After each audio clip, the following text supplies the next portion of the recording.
Assalamualaikum warahmatullahi wabarakatuh. Di sini saya Sri Puji Astuti dari Program Studi Ekonomi Syariah STAI Dr. KHEZ Mutakin Purwakarta ingin menjelaskan sedikit tentang pengaruh berbagai variabel ekonomi terhadap konservasi sumber daya alam. Selamat menyaksikan. Di sini ada daftar isi. Pembahasan yang pertama yaitu pengertian konservasi sumber daya. Yang kedua, jenis-jenis konservasi sumber daya alam. Yang ketiga, pengaruh variabel ekonomi terhadap konservasi sumber daya alam. Yang keempat, hubungan antara konservasi sumber daya alam dan penggunaannya. Dan yang kelima, pengelolaan sumber daya alam berdasarkan prinsip berwawasan lingkungan dan berkelanjutan. Masuk ke materi yang pertama yaitu pengertian konservasi sumber daya. Konservasi sumber daya adalah pengelolaan sumber daya alam yang pemanfaatannya dilakukan secara bijaksana untuk menjamin kesinambungan persediaannya dengan tetap memelihara dan meningkatkan kualitas keanekaragaman dan nilainya. Kita masuk ke pembahasan yang kedua yaitu jenis-jenis konservasi sumber daya alam. Yang pertama di sini ada konservasi tanah dan lahan.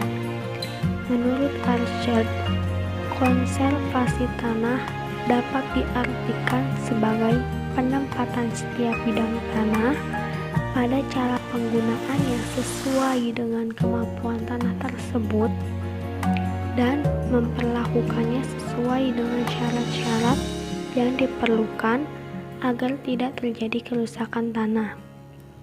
Nah, dikatakan selanjutnya bahwa konservasi tanah tidaklah berarti penundaan atau pelarangan penggunaan tanah, tetapi menyesuaikan jenis penggunaannya dengan kemampuan tanah dan memberikan perlakuan sesuai dengan syarat-syarat yang diperlukan agar tanah dapat berfungsi secara lestari.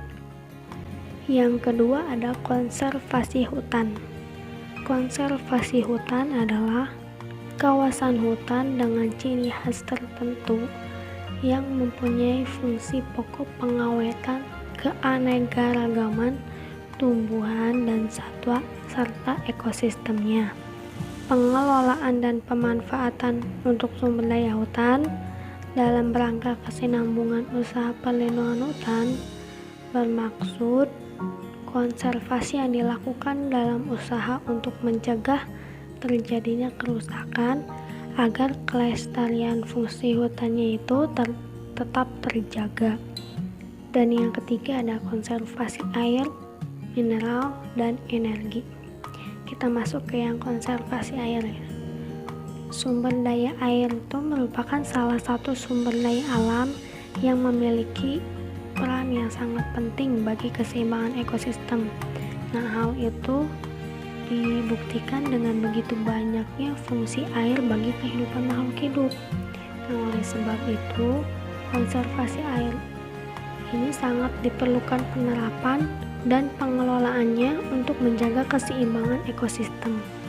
Selanjutnya kita masuk ke yang mineral ya. Persediaan mineral adalah konsentrasi komoditi mineral yang dapat dimanfaatkan secara ekonomis. Sumber daya energi. Sumber daya energi ini ada yang dapat diperbaharui dan ada pula yang tak terbarukan. Oleh sebab itu, konservasi energi sangat dibutuhkan dalam menunjang pemenuhan tuntutan kebutuhan hidup manusia. Bahasan yang selanjutnya yaitu pengaruh variabel ekonomi terhadap konservasi sumber daya alam. Yang pertama ada tingkat bunga. Tingkat bunga adalah variabel yang paling konsisten mempengaruhi konservasi. Tingkat bunga digunakan dalam melakukan perencanaan pengambilan sumber daya alam untuk membuat manfaat sosial bersih atau penerimaan bersih di masa datang dan dapat dibandingkan satu dengan lainnya selama satu interval waktu. Yang kedua ada masalah ketidakpastian. Ketidakpastian adalah sesuatu yang nyata adanya, berbentuk harapan terhadap penerimaan dan biaya yang seringkali diperkirakan dengan probabilitas kurang dari 1. Yang ketiga ada perpajakan. Dalam konservasi sumber daya alam, pajak mempunyai peran yang penting. Nah, pada umumnya pajak menyebabkan harga barang sumber daya alam turun dan memicu timbulnya keputusan untuk konservasi. Dan sebaliknya, bila pajak menyebabkan harga barang sumber daya alam naik, maka akan menimbulkan keputusan untuk deplisi. Yang keempat ada pengaruh kebijakan harga. Perubahan harga barang baik input maupun output dapat mempengaruhi keputusan konservasi secara merata sepanjang periode perencanaan, dan pengaruhnya tidak meningkat dengan berkembangnya waktu seperti halnya pada perubahan tingkat bunga dan ketidakpastian. Yang kelima ada hak penguasaan.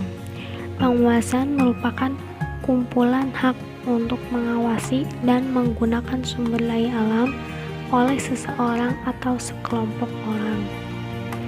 Yang keenam ada persewaan. Persewaan mempengaruhi keputusan konservasi terutama melalui ketidakstabilan keadaan, pembebanan penerimaan, dan biaya terhadap pemilik atau penyewa, harga sewa, serta ketidaksempurnaan pasar. Yang ketujuh ada bentuk pasar.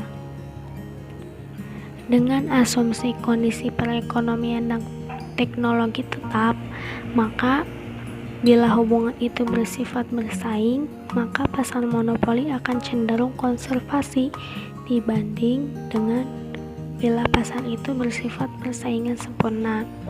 Sedangkan bila sifatnya komplementer, pasar monopoli cenderung deplisi dibanding pasar persaingan sempurna. Yang kedelapan adalah ketidakstabilan ekonomi. Ketidakstabilan ekonomi ini selalu dihadapi oleh beragam pelaku industri karena memang merupakan bagian dari proses produksi. Ketidakstabilan itu dapat timbul dalam hal panenan karena keadaan cuaca yang tidak menentu. Ketidakstabilan akan meningkatkan peluang ketidakpastian dalam proses produksi, sehingga akan mempengaruhi keputusan konservasi. Masuk ke pembahasan yang selanjutnya, yaitu hubungan antara konservasi sumber daya alam dan penggunaannya. Pelaksanaan konservasi sumber daya alam yang tepat tentu akan berpengaruh terhadap penggunaan sumber daya alam tersebut, baik untuk memenuhi kebutuhan masa sekarang dan masa yang akan datang, sehingga keterkaitan konservasi sumber daya alam memerlukan upaya yang tepat dari seluruh golongan. Apabila dua atau lebih sumber daya alam diambil dari bumi dan digunakan atau dikonsumsi dalam proses produksi, maka terdapat hubungan yang sifatnya komplementer dan substitusi. Saya kasih contoh ya, misalnya penggunaan lahan untuk kehutanan sekaligus untuk rekreasi itu sifatnya komplementer dalam sisi penawaran, sedangkan penggunaan batu bara dan biji besi untuk menghasilkan baja itu sifatnya komplementer dalam sisi permintaan. Saya kasih contoh yang kedua, misalnya penggunaan suatu daerah untuk pertanian dan untuk waduk itu merupakan hubungan yang bersaing atau substitusi dari sisi penawarannya, sedangkan pada sisi permintaannya itu penggunaan tenaga ternak dan mesin traktor di sektor pertanian. Nah, itu baru merupakan hubungan substitusi dari sisi permintaan. Masuk ke pembahasan yang terakhir, yaitu pengelolaan sumber daya alam berdasarkan prinsip berwawasan lingkungan dan berkelanjutan. Yang pertama ada kerusakan sumber daya alam. Ketersediaan sumber daya alam di permukaan bumi sangat beragam dan penyebarannya pun tidak merata.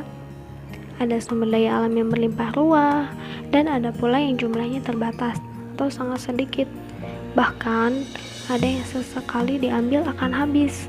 Apabila terjadi ketidakseimbangan antara jumlah penduduk dan persediaan sumber daya alam, maka lingkungan hidup bisa berubah.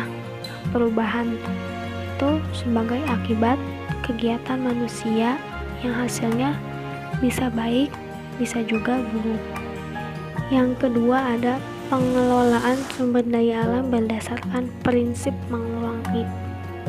Untuk memenuhi kebutuhan hidupnya, manusia pasti memerlukan berbagai sumber daya alam, baik sumber daya alam yang bersifat hasil tambang, energi, maupun hayati. Nah, dalam mengambil sumber daya alam, jangan diambil semuanya atau dihabiskan, tetapi harus berprinsip mengurangi saja. Nah, pengambilan yang dihabiskan itu akan merusak lingkungan dan mengganggu ekosistem lingkungan.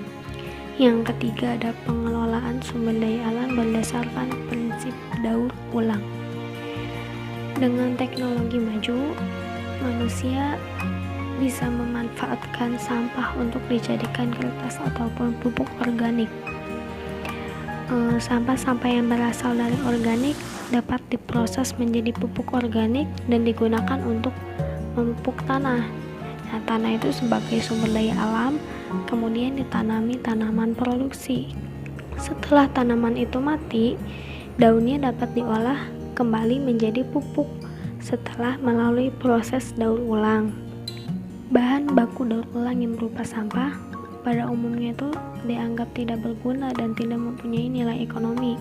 Nah, sampah tersebut biasanya digolongkan sebagai sampah anorganik yang tidak dapat diproses secara alamiah.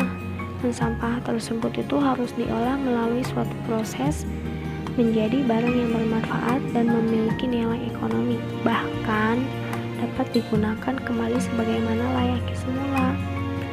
Nah, pada sampah yang bersumber dari bahan organik itu berupa sayuran, sisa makanan, pertanian, perkebunan, dan peternakan. Nah, itu digolongkan sebagai sampah basah atau sampah organik yang dapat diproses secara alamiah. Misalnya dijadikan bahan baku untuk pembuatan kompos. Nah, hal ini merupakan salah satu model pengelolaan sampah.